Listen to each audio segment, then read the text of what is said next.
Hey guys, and welcome to Graphic Designer Pro. In this video, I'm going to show you how to make a short, snappy, dynamic opener in Adobe After Effects with different text animations and a simple transition. These techniques can be used in loads of different projects and are super easy to achieve. You can download the project files for this video via the link in the description below, including all the assets that I've used. And if you enjoy this video, remember to give it a like and hit subscribe for lots more motion design content like this. So let's get into After Effects. So here we are in After Effects, and the first thing we're going to do is import our footage files. So if we right click in our project panel, import, go to File, navigate to your Assets folder, and in here I've got a Scene 1 MP4 and a Scene 2 MP4 and a logo file that I'm going to bring in. Now I've got these MP4s from a site called pexels.com. This is a great site to source assets for your projects. So I'm just going to import these three files here. Open. So remember, all the assets that I use in this tutorial will be provided in the project files that you can download from the link in the description. Let's create a new composition. So composition, new composition.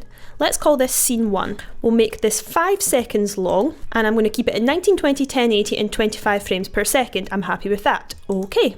Now over in my project panel, I'm going to bring in my MP4, which I've decided to use for my Scene 1. So drag this into my timeline for Scene 1. Pull this out slightly so I can see what's going on. So it's massive for this scene. If I select it in the timeline, press S, I'm just going to scale this down by probably about 50%. Better.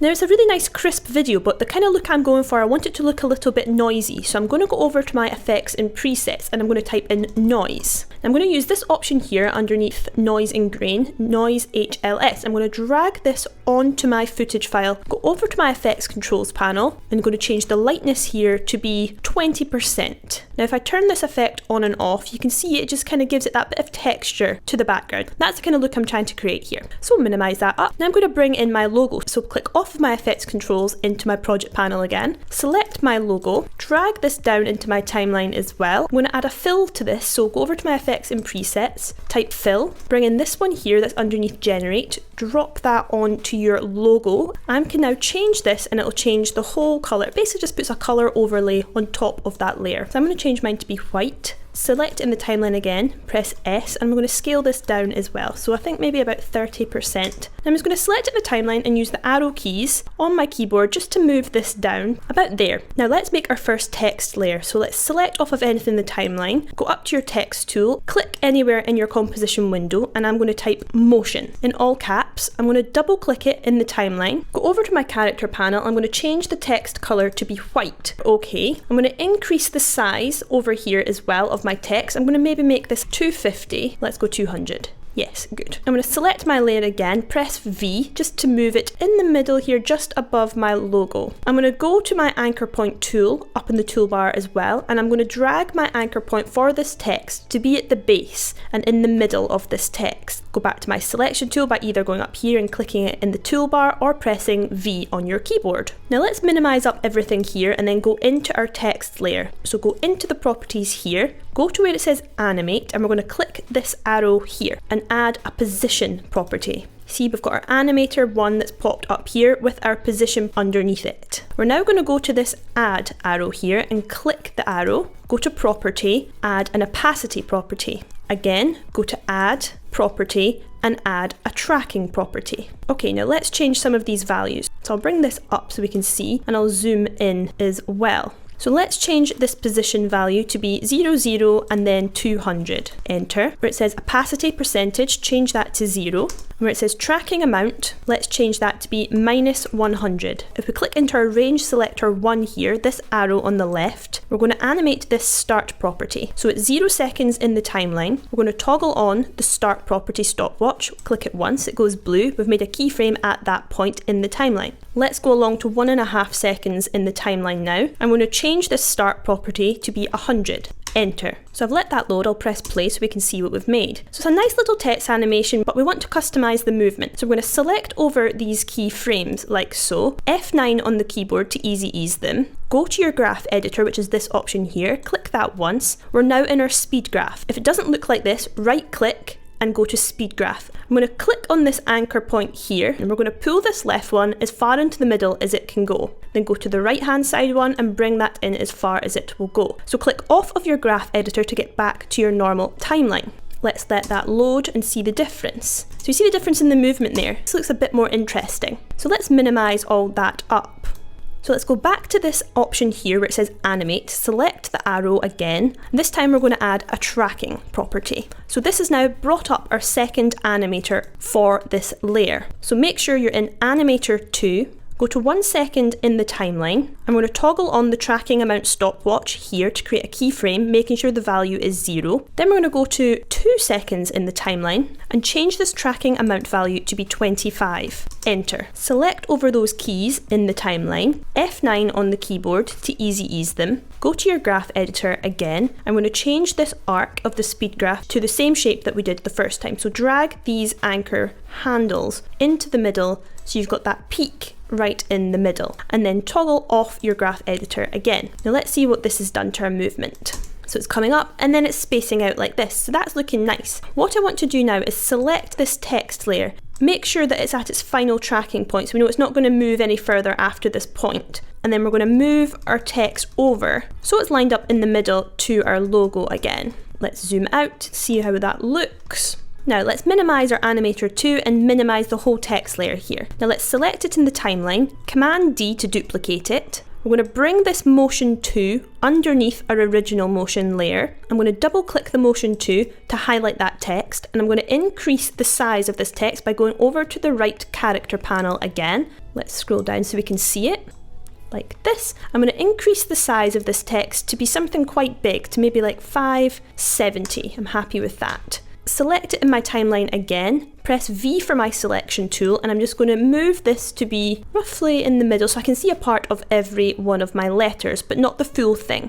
I'm going to go over to my effects and presets panel over here, type in here drop shadow, drag this one here that's underneath perspective onto your motion 2 layer. Now I'm going to go over to where it says shadow color, and I'm going to take this little dropper tool and I'm going to pick a color that I've got in my background, just so it's not black, that might be a bit harsh against my background. So I'm going to select this dark purple color. I'm going to increase the softness to be 90. So we're happy with that. Now if we select our motion 2 layer again, let's toggle switches in mode so we have our layer mode option available. Go to where it says normal. I'm going to change this layer mode of our motion 2 layer to be overlay. We're also going to select it in the timeline, press T, change the overall opacity to be about 30%, let's say. Go to 0, press play, let it load. Here is our little text animation, so I think that's looking good. Now let's move on to scene 2. So let's minimize this up like that. I'm going to go up and save in case of any disasters. Go to my project panel again, and then go up to composition, new composition. I'm going to call this one scene 2.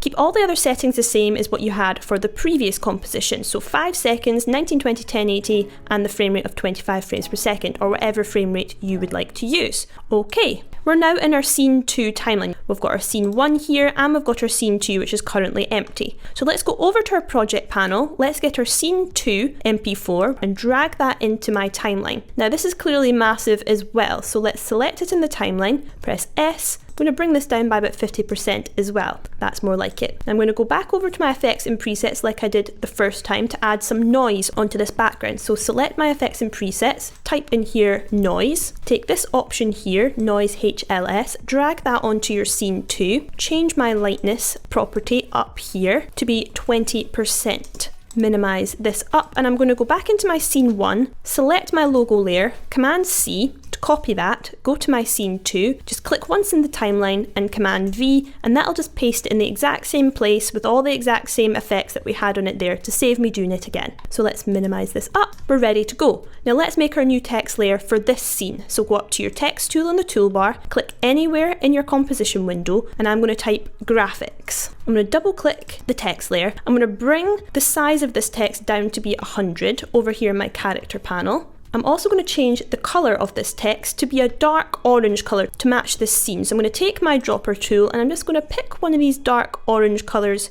like so.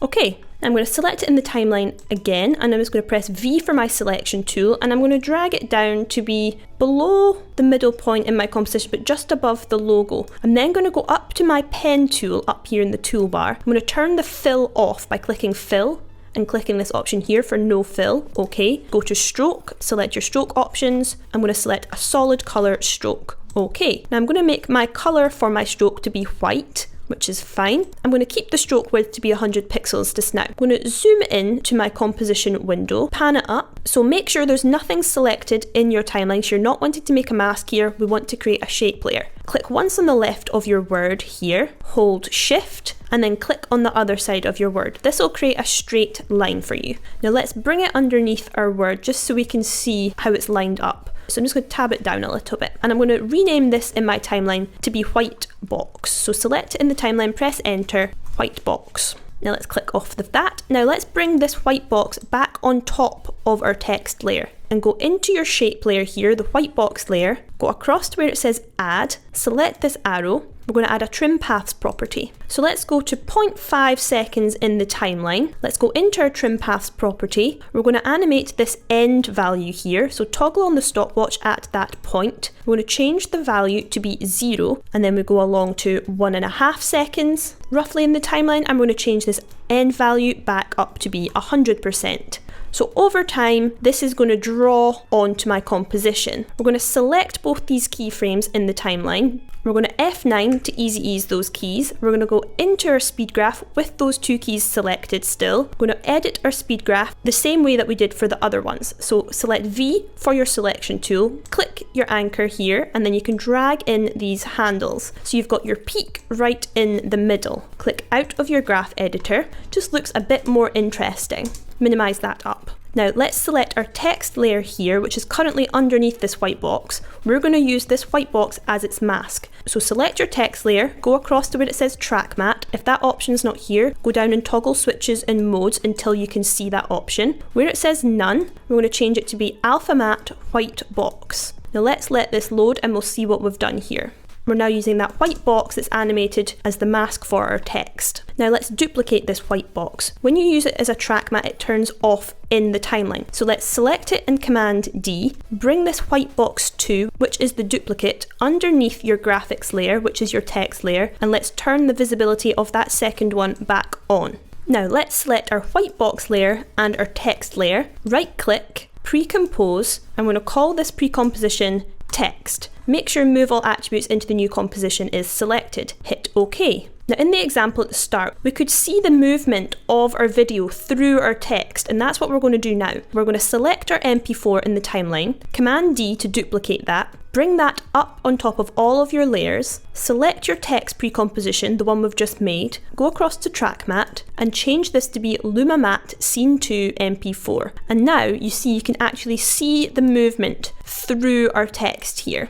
And I think that just makes it a bit more interesting. Now what we're going to do is we're going to animate the width of our actual stroke. So of this white box 2, so we set that to be 100 pixels in stroke width. We're going to animate that to grow over time. So we select our white box 2 in the timeline, go into its properties here, contents, shape, stroke, and down here to where it says stroke width, we're going to be animating this property. So let's go to 1.5 seconds roughly in the timeline, and we're going to toggle on the stroke width stopwatch at this point to create a keyframe. And I'm going to keep it at the 100 pixel value that we set it to. I'm then going to go along to 4 seconds, and I'm going to change the width to be 140. And this has created a new keyframe, and you see over time this is just going to grow. I want this movement to be quite linear, so I'm just going to keep the keyframes and not easy ease them. Minimize this up. So now that we've done that, let's pre-compose this top layer, which is the Scene 2 MP4, our second layer, which is our text composition, and also that animated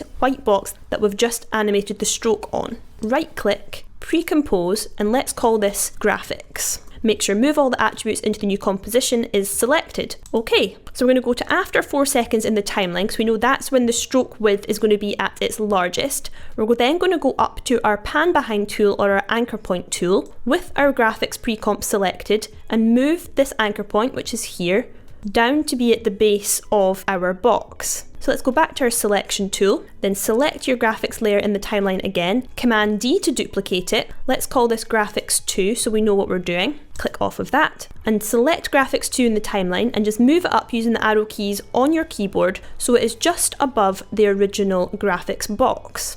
So let's click off of anything that we have in the timeline, and then we're going to go up to our rectangle tool here in the toolbar. We're going to go along and where it says fill, we're this time going to turn on a solid fill option. Okay. We're where it says stroke, we're going to turn this off to be no stroke. Okay, and I'm just going to change this colour to be something that I can see, so a bright red colour like this. We're going to be creating a shape layer, so we want to make sure there's nothing selected, and then we're going to click and drag in our composition window to cover this top graphics composition. So we're going to be using this shape as the track map for this graphics 2 layer. So let's minimize that up, select your graphics 2, go along to where it says track matte, and we're going to pick alpha matte shape layer 1. Go to 2 seconds in the timeline. With your graphics 2 layer selected, press P for your position value, toggle on the stopwatch at that point to create a keyframe. We're then going to go back to 1.5 seconds in the timeline, roughly. I'm going to use the arrow keys on my keyboard to tab down this graphics 2 layer. So just bring it down and you'll see it'll disappear when it starts to go into that box that we created. And that is what we want. So go all the way down until we can't see it. We're also going to go down and where it says toggle switches and modes, click that once. I'm going to turn on this motion blur option, which is under this symbol here, for our graphics 2 layer. Now let's select over those keyframes in our timeline for the position on our graphics 2 layer, F9 to easy ease those keys, and the same drill as before into our graph editor and edit the speed graph. So select your handle here, bring it into the middle, select your right handle here and bring that into the middle so our peak is right in the center. Click off of your graph editor. Now let's minimize all of that up. I'm going to select our shape layer, which is the one we've just used for the mask. I'm going to select our graphics 2 layer. We're going to right click, pre-compose, and call this graphics masked. Make sure move all the attributes into the new composition is selected, hit OK. Let's go along to 4 seconds or just after in the timeline. Select your graphics masked layer, zoom out slightly, Command D to duplicate it, and we're just going to tab this up so it joins that graphics box underneath it. In your timeline now, we've got our graphics mask, and then another copy of our graphics mask. What we're going to do is we're going to stagger these slightly. So select your graphics mask layer, the second layer in your timeline, and just drag it along a few frames. And then this top one here, and drag that along a few frames. This is going to mean they're going to come out kind of one at a time.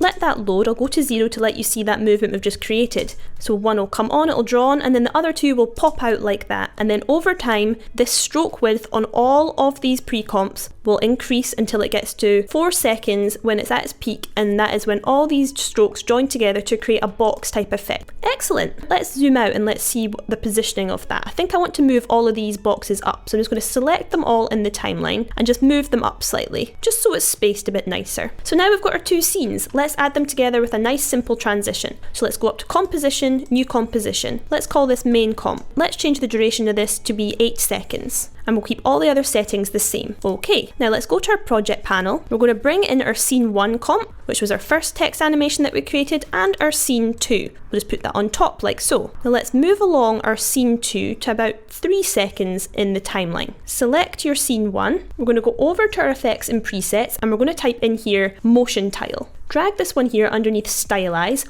onto your scene 1 layer and also onto your scene 2 layer. And let's change a couple of these settings. So select your scene 1 in the timeline, go up to the effects controls. Let's toggle on this mirror edges option. We'll change the output width to be 250 and we'll change the output height to be 250. Click off of that. Select your scene 2 layer in the timeline, go up and select mirror edges again and output height again to 250 and output width to be 250. Now what this does is it literally mirrors the edges for us. So if I select this in my timeline here and move my composition across, you see how it's mirrored it for us. So this is going to help us with our transition. Now another thing we're going to do is toggle on motion blur for both of these layers in the timeline. So this option here underneath this symbol, if that's not there, go to toggle switches and modes. So toggle this on for both of your layers. Now let's select scene 1 in the timeline and press P for our position property. Let's go along to 2.5 seconds roughly, and let's toggle on the stopwatch at this point to create a position keyframe. Now let's go along to roughly 3 seconds, and then we're going to move the Y value because I want this to move in the Y direction. See how it's moving up and down like so. So it's originally at 540. I'm going to change this to be minus 150. Select both these keyframes, F9 to easy ease them. Let's go into its speed graph by clicking on the graph editor, and we're not going to do the same shape for this one. What we're going to do is select this right handle here and pull this all the way over to the right. Select your left handle and also bring this one all the way over to the right. So the peak is on the right hand side. Toggle off your graph editor, select your scene 2, go to 3.5 seconds, Press P and let's create a position keyframe at this point. Now let's go back to 3 seconds. We're going to change the Y value for this one as well. So I'm going to change this to be, let's say 1000, positive 1000. Okay. Select over those 2 keyframes in the timeline, F9 to easy ease them. Go to your speed graph. I'm going to do the opposite side of the peak this time. So select your left handle here and bring your handle as far left as it will go. Select your right handle here and pull this as far left as it will go. So the peak is now on the left hand side. See, that motion blur really helps us with this transition and how it looks here as well. Toggle off your graph editor. So let's go to 0, let that load, and let's play our little opener with our text animations and our transition. And they've got a nice few little effects here that you can apply to lots of different projects in lots of different ways. You can adjust the movements, the values of things, and it should hopefully spark some creativity. So that's it for our dynamic opener, guys. I hope you enjoyed the video, and if you did, remember to hit like and subscribe below so you don't miss out on any future content like this. See you in the next one. If you want to learn more about graphic design, we've created a free 1-hour training where you'll discover the top 5 secrets of successful designers, which saves you the hassle of having to figure it all out for yourself. We'll be showing you how to immerse yourself in the sector you're designing for, creative thinking and how to spark creativity, what good composition is and how you can achieve it in your designs, how to pick the right colours for your designs, and how to pick the right typefaces for your projects. So if you're serious about levelling up your design skills, then make sure to sign up for the next free webinar. Space is limited and these events always fill up fast because they're significantly better than the information others charge you for, and ours is free. The link's in the description, you're not going to want to miss it. I'll see you there.